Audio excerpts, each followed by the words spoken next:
सुमनसवन्दित सुन्दरि माधवी चन्द्रसहोदरी हेममये मुनिगणवन्दित मोक्षप्रदायिनि मञ्जुलभाषिणि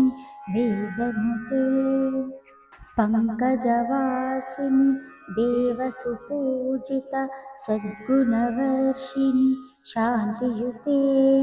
जय जय हे मधुसूदनकामिनि आदिलक्ष्मि सदा पालय माम् आदिलक्ष्मि सदा पालय माम्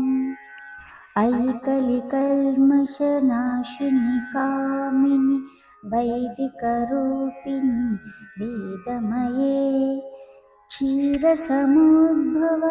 मङ्गलरूपिणि मन्त्रनिवासिनि मन्त्रनुते मङ्गलदायिनि अम्बुजवासिनि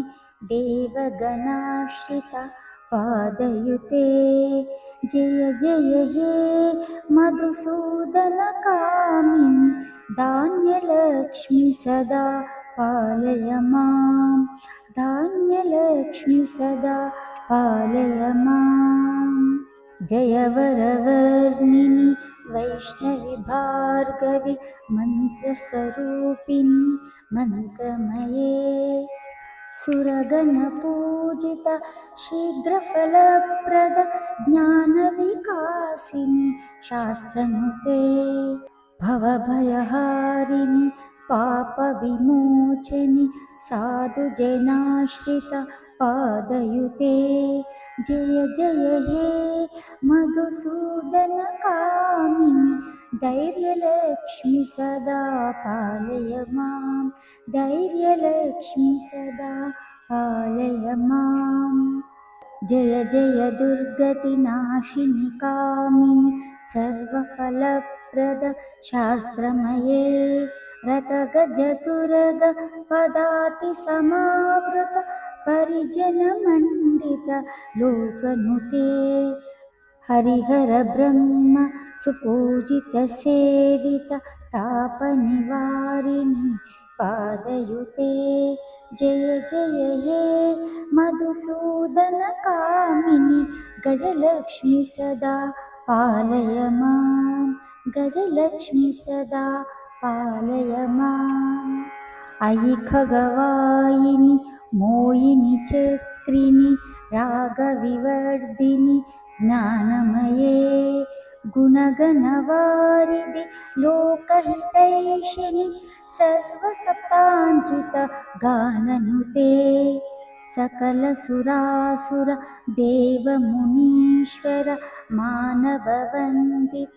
पादयुते जय जय हे मधुसूदनकामिनि सन्तानलक्ष्मि सदा पालय माम् सन्तानलक्ष्मि सदा पालय माम्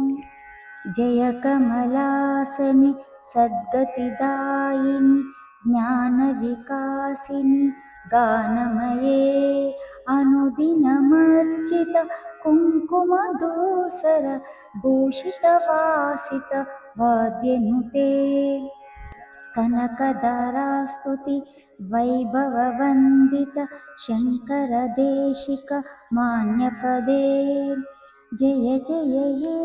मधुसूदनकामिनि विजयलक्ष्मि सदा पालय माम् विजयलक्ष्मि सदा पालय माम् प्रणतसुरेश्वरि भारति भार्गवि शोकविनाशिनि रत्नमये मणिमयभूषित कर्णविभूषण शान्तिसमावृत हासमुखे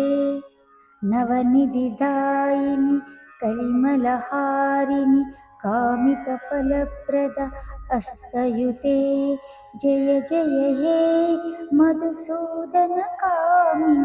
विद्यालक्ष्मि सदा पालय माम् विद्यालक्ष्मि सदा पालय माम् धिमि धिमि धिं धिमि धिं धिमि धिं सिद्धिमि दुन्दुबिनाद सुपूर्णमये घुम घुम घुं घुम गुं घुम गुं घुम शङ्खनिनाद सुवाद्यनुते वेदपुराणकथागणपूजित वैदिकमार्गनिदर्शयुते जय जय हे मधुसूदनकामिनि धनलक्ष्मि सदा पालय मां धनलक्ष्मि सदा पालय माम्